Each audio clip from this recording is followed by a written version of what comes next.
Lövhədə sifətin çoxaltma dərəcəsinə aid 3 nümunə yazmışam. Gəlin baxaq görək bu nümunələr sifətin çoxaltma dərəcəsinin hansı yolla yaranmasıdır? Morfoloji yoxsa sintaktik yolla?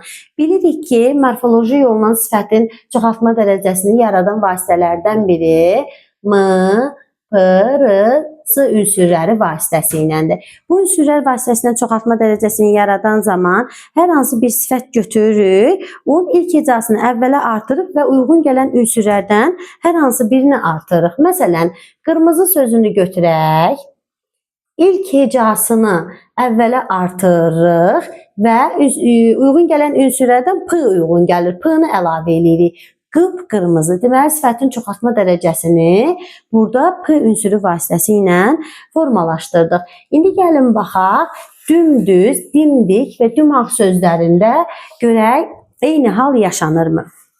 Dümdüz sözündə düz sözündəki ilk hecanı, düyünü götürüb əvvələ artırmışıq və M ünsüründən istifadə eləmişik. Deməli, qaydamıza tabe oldu.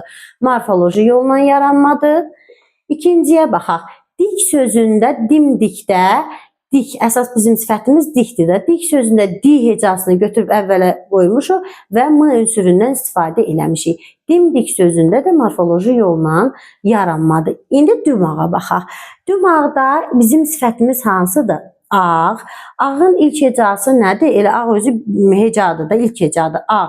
Bura artıra bilirik? Yox. Artırmışıq? Yox. Burada nədən istifadə eləmişik? Düm hissəciyindən, M ünsüründən deyil də, düm hissəciyindən istifadə eləmişik. Düm hissəciyi isə sifətin çoxaltma dərəcəsini sintaktik yolla yaradır. Dümağ sözü sifətin sintaktik yolla çoxaltma dərəcəsini yaratdı. Qısacası, dümdüz, dimdik sifətləri morfoloji yolla, dümağ sifəti isə sintaktik yolla yaranmış çoxaltma dərəcəsidir.